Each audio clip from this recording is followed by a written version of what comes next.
Ni Bibi Maya, moyo wake umejaa shauku kusherehekea sikukuu hapa ya Pasaka, lakini mfukoni mwake palikuwa patupu, hana hata jelo ya ulanzi. Mtaani shamla kumechangamka, harufu za pilau zimetamalaki kila kona. Mnasemaga mtembea bure si sawa na mkaa bure, si ndio? Mara miguu ya kutoka imebarikiwa na misemo mingine kama hiyo hapo, waga wanazungumza sana watu kama vile ya kutia moyo hivi au kufariji. Basi Bibi Maya naye akafuata wapo msemo kusema kwamba mguu kutoka umebarikiwa, naye akaamua kutoka ili aweze kupata zopo baraka ambazo zimekuwa zikizungumzwa mara nyingi. Ila ikiwa anapita pande hizi hapo anakutana na bonge la duka liko linauza vitu vizuri. Kuna viatu, midoli na vitu vingine vingi. Lakini mdoli ndio kitu ambacho kilimvutia sana Maya. Yaani kati ya vitu ambavyo waga anapenda Maya ni mdoli. Lakini shida inakuja mfukoni hana hata jero ya ulanzi, yani hana pesa yoyote hata sumni. Anatamani tu ingetokea muujiza rafiki yake aje kumpatia zawadi ya mdoli wala aweze kuenjoy.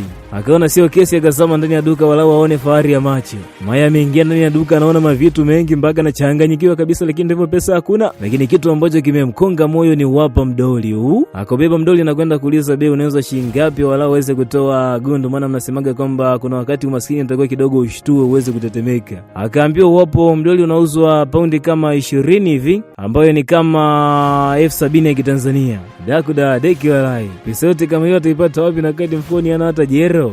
Oyo si majaribu kabisa hayo. Maya akamwambia mhudumu kwamba yopo pesa kwa hapa nilipo sina. Basi ngoja tu nikaurudishe wapa mdoli, alafu siku nikipata pesa basi nitakuja kuchukua. Na kweli akaenda kurudisha mdoli. Lakini kuna roho ilikuwa inamwambia kwamba sasa wewe hapo roho nzuri umeianza lini? Wewe unahitaji wapo mdoli. Kwa nini ndio usichukue? Acha kujifanya mwema. Si unajua watu wema hapa duniani waga wadumu. Kwa hiyo nawe kama unataka usidumu basi uache wapo mdoli. Lakini kama unataka udumu, huo mdoli ondoka nao. Watu wazuri waga wadumu hata kidogo. Shauri yako. Yote ni sauti tu ambayo ilikuwa inamsemeza moyoni mwake Bibi Maya. Kweli sura sio roho. Bibi ana uzuri wote, ukumbe ni mwizi. Akawa anatazama huku na kule na huku. Anacheki kama kuna mtu yote yule ambaye anamtazama. Baada ya kuona hakuna mtu yote yule ambaye anamcheki, akachukua kamdoli na kukaweka katika mkoba wake. Alafu huyo akaanza kusepa zake. Anatembea fast huyo kama kuna jambo la maana anaenda kulifanya. Kumbe ni uwizi tu. Anahofia akitembea taratibu watu wanaweza kumkamata ambao wana mali yao. Akarudi nyumbani moyo wake kwa umesuzika na furaha. Amepata ule mdoli ambao alikuwa na uhitaji. Alafu hii dunia unajua ya ajabu sana. Unawezaje kupata furaha kwa kitu cha kuiba? Maana bibi anashangaa ameiba uwapa mdoli lakini ana furaha hiyo. Au inawezekana atakuwa ajui kama lengo la maisha ni kuwa na furaha ya kweli. Na si furaha ambayo inatokana kwa kuumiza watu wengine afu upate furaha. Maana hapa tayari anakuwa ameshamuumiza mtu. Unapomwibia mtu kitu ambacho alikiweka kwa ajili ya biashara, pale unakuwa kidogo umemrudisha nyuma. Sasa au kama unapata furaha kwa kumrudisha mwenzio nyuma, hii si sawa. Akaweka mdoli wake juu ya meza na kwenda kupiga menyu nje. Asala le subhanallah. Leo ni Pasaka lakini bibi anakula makande zile ambazo unapendaga wabena wa Njombe, lakini pia wabena wa Makambako. Tatizo la hapa bibi mashauzi mengi kama hicho, ukimuona hivi huwezi kutarajia kama waga na kulaga kande. Maana ana majidai. Mara akawa anasikia sauti ya kimdoli kinalia huko ndani. Na kinalia kwa fuji, akaona hapa nini tena inakuja kinalialia namna hii. Akaondoka na kwenda kuangalia. Labda kule ndani angekuwa amemwacha mtu angesema kuna mtu anakichezea. Lakini hapa anaishi peke yake na yeye yupo nje. Sasa inakuja kimdoli kule ndani kinalia chenyewe. Jamani mwe, au ndo mauzauzi yule bibi wa Kisumbwanga ambaye anauza duka kule ambalo amemwibia mdoli ndo kafanya mambo yake. Lakini ajabu amekuja hapo ukiangalia na shangaa kipo kimya akipigi kelele hata kidogo. Bibi Maya leo shughuli anayo. Amejichanganya kuiba kwenye duka la bibi wa Kisumbwanga. Hii inatisha kuliko hata ile pale ya habari ya kuibiwa masaga kule mkoani Mbeya. Pini zimepanda bei, pini moja inauzwa 7,000. Watu wanaofia tu kubebewa sehemu zao za manogeo. Watu wanaga mchezo pale ambapo inakuja issue ya fursa. Wameamua kuluka nayo fursa hiyo hapo. Ile pini ambayo ilikuwa inauzwa 100 kwa ajili ya kufungia visepe vya watoto, leo inauzwa 7,000 kweli?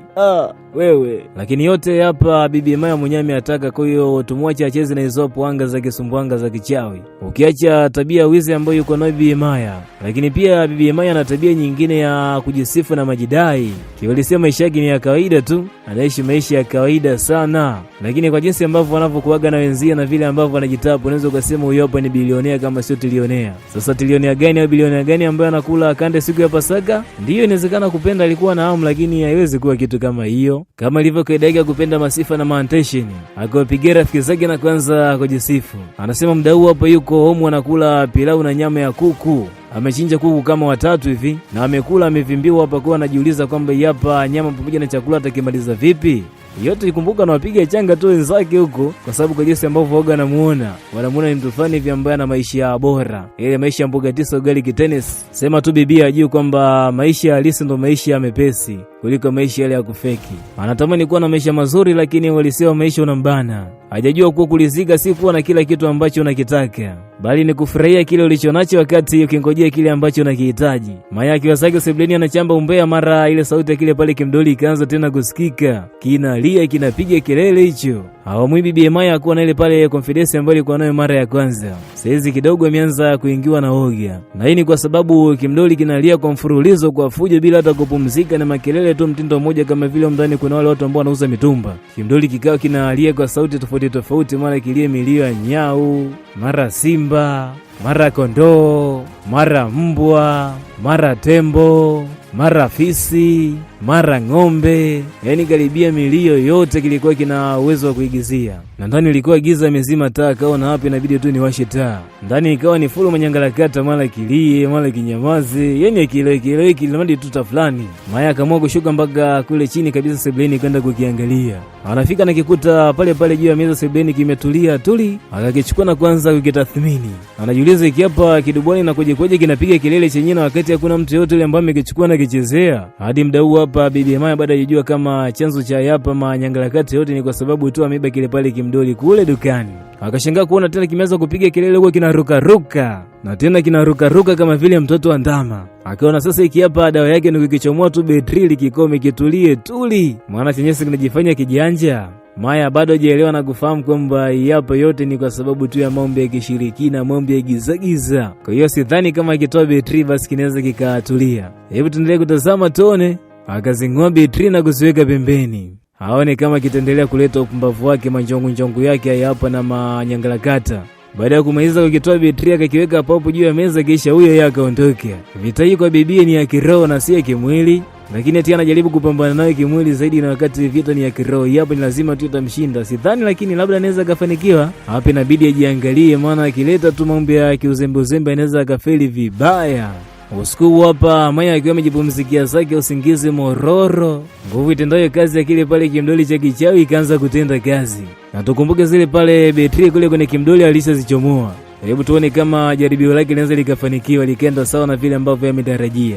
Haikupita muda milio ajabu ikaanza tena kulia. Anakisikia kimdoli kinalia, kinapiga kelele, lakini awamu hapa kutokana na usingizi ambao alikuwa nao akamoto kupuzia na kuendelea kulala. Sasa hapa ndipo ule umuhimu wa kuwa mlokole ambapo unakuja. Maana kama bibi angekuwa mlokole basi hapa angepiga tu maombi yake namna hii hapa, na manguvu yote ambayo yanamsumbua katika nyumba yake basi angekoma, angetulia tuli, kwa sababu angekuwa ameshaungua. Lakini kwa sababu ni mwepesi, kanisani haendi, aamini katika Mungu amhitaji, anajiona yeye ni yeye. Sasa kama Mungu atamsaidia mtu kama huyo ni ngumu.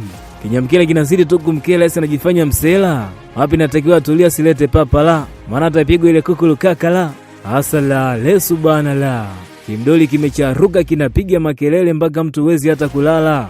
Jambo hili hapa lilimshtua sana bibi Maya, maana anajiuliza inakuja tena kile pale kimdoli bado kinaendelea kupiga kelele, na wakati zile pale betri nimekichomoa, au ndio ile mnaita teknolojia.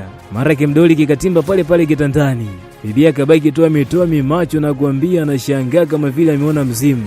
Amini kipi ambacho anakiona mbele ya macho yake. Jasho zinamtoka kama vile mtu ambaye amemwagiwa chumvi wakati wa jua kali. Mara paki mdoli kikamvamia na kumnyonya mate mpaka damu akafariki bibi hapo. Yaani kisa tamaa tu bibi amepoteza maisha. Unaleta tamaa kwenye duka la bibi wa sumbo wangu na darajia nini? Movie inatufundisha kuwa hapa duniani kuna baadhi ya vitu ambavyo thamani yake sio tu ya pesa, bali kuna vingine vinaweza vikagharimu hata uhai. Hapa duniani ukitaka kuishi maisha ya mboga 9 ugali kitenesi na wakati hauna kitu, lazima tu utafeli. Kuna wakati tu utafanya mambo ya ajabu, afu baadaye utapata madhara ambayo yanaweza kugharimu maisha yako yote. Don't fake. Maisha halisi ndo maisha rahisi. Na ndio maana kuna watu hapo mtaani hawajui kula yao, lala yao, wala vaa yao, na wakayakubali hayo na kuishi maisha yao. Na wapo ndo mwisho kabisa dubona letu ili hapa chao.